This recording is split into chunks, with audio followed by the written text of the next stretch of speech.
Dr. Ensign, thank you for that warm welcome. I'm delighted to be here in Yola in Adamawa State. As Margie said, I started my career a long time ago, almost 35 years ago, just across the border in Cameroon. I've been to Adamawa on the Cameroon side of the border, so I'm delighted to be here today. Anyone who knew my own academic performance many years ago would be highly amused to see me invited to speak at an academic institution like this. But I'm delighted to be here this morning. I stand in awe of the American University of Nigeria, AUN, what you're doing on this campus in terms of education, but also what you're doing off the campus, what you're doing to support the Chibok girls. Yesterday, I had the pleasure of spending an hour with the Adamawa Peace Initiative that you helped start. A fascinating hour in which I learned a lot. And what I took away from it is what I so often take away from groups of Nigerians in civil society, which is that you're not waiting for anyone else to solve your problems. You already have addressed your problems, you have ideas, you know what the solutions might be, you welcome outside assistance and ideas, but you're not waiting for it. I always have a sense from Nigerians that this is our country, we appreciate your help, but we've got this. And that's an attitude that I find incredibly powerful and positive. Indeed, as I look back on almost 1 year as the U.S. ambassador here in Nigeria, I think this banner right here in front of me summarizes how I feel about the future of Nigeria. The best is yet to come. I firmly believe that yes, there are serious challenges facing this country, as we can talk about in the question and answer session, but what country doesn't face serious challenges? And I'm absolutely convinced that if in the coming years the challenges here can be addressed by the smart, patriotic Nigerians that I meet wherever I go, then the future of this country is absolutely bright. And the United States looks forward to walking towards that future shoulder to shoulder with its friend and partner, Nigeria. Now, why have I come to Adamawa? Well, the main reason is that I feel very strongly that President Obama didn't send me out here to be the ambassador to Abuja. He sent me out here to be the ambassador to Nigeria. So I try to get out from behind my desk, away from my inbox. I try to get away from these horrible electronic devices that we all have to carry around these days, and drive the roads of this country and meet people and try to understand it as best as I can, so that I can give Washington sound advice, a good description of what's going on in Nigeria, as we figure out the best way to make this partnership what I consider to be our most important partnership in Africa, how we can make it flourish even more. Now, there are a number of initiatives that I can talk about in more detail later if you want to, that I think are emblematic of President Obama's overtures to and interest in Africa. You're all familiar with YALI, the Young African Leadership Initiative, which took a group of incredibly bright, talented young Africans to Washington last summer, culminating in time with President Obama. YALI is open again this year. We're taking applications, and anyone who's interested, please look at our embassy website, and it will tell you exactly what you need to do. We also, of course, not just for Nigeria, but all of Africa, many of you will be familiar with AGOA, the Africa Growth and Opportunity Act, designed to make it easier for African goods to enter the United States through trade, through commerce. That is up for renewal before our Congress right now, and President Obama has made a rapid renewal of AGOA a high priority. The other reason I'm here, of course, is because of the election on Saturday, which of course is now not going to take place. But it's still good that I came, I think, on election issues, because I've had a chance to talk to a number of government officials and so on. And one of the many things that I believe unites our two large democracies is we both understand the importance of credible, transparent, and nonviolent elections. And as we go forward towards February, the United States is providing support to INEC. We are providing support to Nigerian civil society.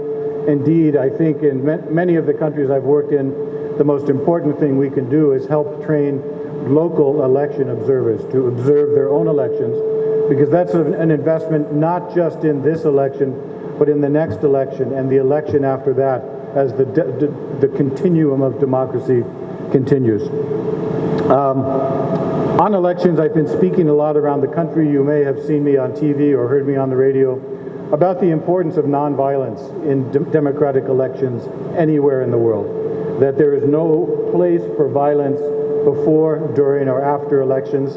Every time I meet a politician or meet a candidate, I ask him if he will commit, or her, if he will commit himself to nonviolence, not fomenting it, not condoning it during the elections. But I say to all of you Nigerians who hopefully are going to vote in February, that's a much more powerful idea if it comes from you instead of from me. All the journalists in the room, I encourage you, every time you have a politician who wants to be on your airtime, make him or her take the pledge on the air, the nonviolence pledge. You voters, if a candidate comes and wants your vote, make them commit themselves to nonviolence. I've done a video clip on the importance of nonviolence, which is on our embassy website, but this is something that's much more powerful if you, Nigerians, take up this call and make clear that your expectations of candidates in the coming elections are very, very high.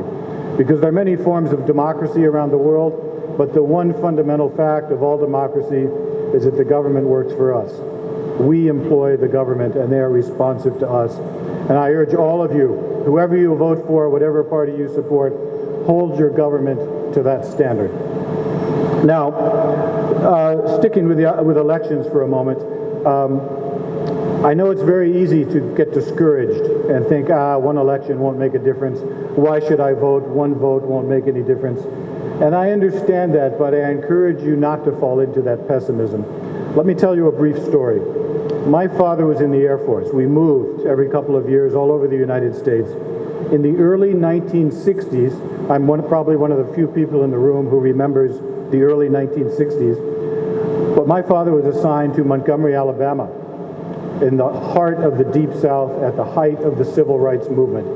And I remember African Americans in the streets of Montgomery, Alabama, protesting because they wanted to exercise the right to vote that theoretically they had had for 100 years, but effectively they had been blocked from exercising that right to vote. I remember them being attacked by the police with water hoses and dogs. I remember some of them being killed. I remember that. When you're small and you see something like that, you never forget that. Now, 50 years later, we have an African American president in the White House.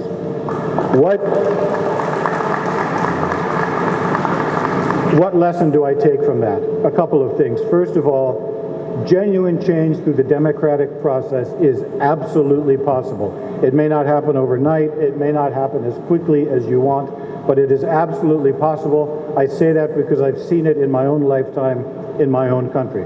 So don't get discouraged. It works. It may be a slow process, but it works. The other point I would draw from that story, and it's reinforced by what I've seen in observing elections in many places around the world, the right to vote is one of the most precious things in the world. It is the most precious commodity that we have. So when you have the chance to vote, please don't sell it, please don't give it away, please don't squander it, don't let anyone take it from you. It is the most powerful, precious thing that we have in a democracy. So that's my message on the eve of your elections in February. Not that you need my advice, but democratic elections are the most powerful tool in human history, in my opinion, and I look forward to them here. We will stand with you as you move towards elections and continue your democratic journey. Now, our countries have many things in common. Of course, every country has its own unique history, but I'm always struck by the points of commonality between Nigeria and the United States. First of all, let me mention just three. First of all, both of us have experience fighting violent terrorist organizations.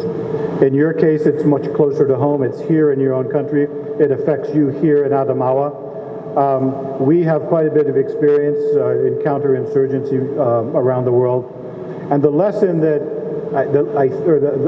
the important point that we share in this is we have learned the hard way that when you are fighting an ugly, violent terrorist movement that couldn't care less how many civilians it kills, couldn't care less how it treats its fellow human beings. The hardest part is to fight them in a way that you don't become like them, that you don't lose your own soul on human rights and respect for the civilian population. And that is one difficult lesson that we have learned, that in our military training with your military, we try to impart that to them. So I think that's one thing that our two countries, an experience that we share. How do you fight a violent terrorist group without becoming like them? And that's something that, frankly, we have struggled with, and I know that your government is struggling with as well. And as a friend and partner, we talk to them about that all the time and try to impart some of the lessons that we've learned. Another point of commonality between our two countries is both of us are blessed with tremendous energy resources, and yet we face the challenge of how do we exploit them in a way that the revenue is used for the common good and that the environment in the extractive regions and the welfare of the people who live there are respected. And the third point I would make, again, I don't want to read too much into comparisons, but if you read the history of both of our countries, and I've always read a lot about Africa and Nigeria. I'll tell you more in a minute about the first book I ever read about Nigeria. But I had always read a lot about the Biafran War. And so when I took my first trip to the southeast and saw some of the places I'd always read about, like the famous bridge at Onitsha and places like that, it really brought it home to me what an experience it was. But one of the things our two countries have in common is we both survived ugly, brutal civil wars that almost pulled our countries apart. And at the very end, we were able to keep our countries together. With the benefit of hindsight, it always looks like it was a foregone conclusion that our countries would survive. But if you go back and read histories at the time, it was not a foregone conclusion at all. And our countries, both of our countries, did hold together. So Americans and Nigerians, we both know how precious and difficult nation building is. We know that binding a nation together is a task that never ends. You have to remember it every day and continue to work at it. I think that's one of the many important things we have in common. Now, I'll tell you another story. I know diplomats talk too much, and I'll stop in a minute because I look forward to your questions and hearing what's on your mind. But someone asked me last night at dinner if I'd ever heard of Chinua Achebe, and I bored her with a story which I will now bore you with. But many years ago, before I joined the Foreign Service, I spent a year teaching in Kenya. It's a long story how I got there. But I was teaching in a small high school out in western Kenya in the bush, and we taught the national curriculum, the Kenyan national curriculum. And one of the books on the national curriculum that I was required to teach in this little high school was Things Fall Apart by Chinua Achebe. Now, I'll confess, I had never heard of the guy, and I was a little taken aback at the prospect of an American teaching an African novel to Africans. So I'm not sure my students learned anything, but my goodness, I certainly learned a lot. It was the first book I'd read by a Nigerian. It was an incredibly powerful, moving story that really got me interested in Nigeria and learning about Nigeria. And I think I've read just about everything Chinua Achebe has written. And so even back then in the 1970s, when I was teaching this book, I became very interested in Nigeria. I never dreamed at the time that someday I would be entrusted with something as important as being the U.S. ambassador to Nigeria. So that book is one of the main reasons that I got interested in Africa, that I got interested in the Foreign Service. And frankly, that book is one of the main reasons that I'm standing here before you today. And when I went to the Southeast, it was very interesting because I had the honor of giving a speech at the University of Nigeria at Nsukka, where Achebe taught. At the American Corner in Enugu, I was introduced by Chinua Achebe's nephew. So it was a fantastic experience that sort of brought full circle and took me back to that day in Kenya when I first sort of very quickly before, you know, all the teachers will relate to this, you have to read the book quickly before you begin to teach it. So I remember going back to the first time I read Things Fall Apart. Coming back to the situation here, the situation in the Northeast, I want to make clear where the United States stands on this. Last November, when I had the privilege of presenting my credentials to President Jonathan, afterwards we sat down and talked for a few minutes. And the first thing I said to President Jonathan was to say, Mr. President, I just want to make one thing absolutely clear. The United States of America stands with you in your war on terror. That is absolutely true. That is an umbrella over everything that we're doing here. And I wanted to make that absolutely clear to him. And I want to make that absolutely clear again this morning. Now, as I touched on earlier, that obviously the military solution is a big part of it. But we think it's much more than that.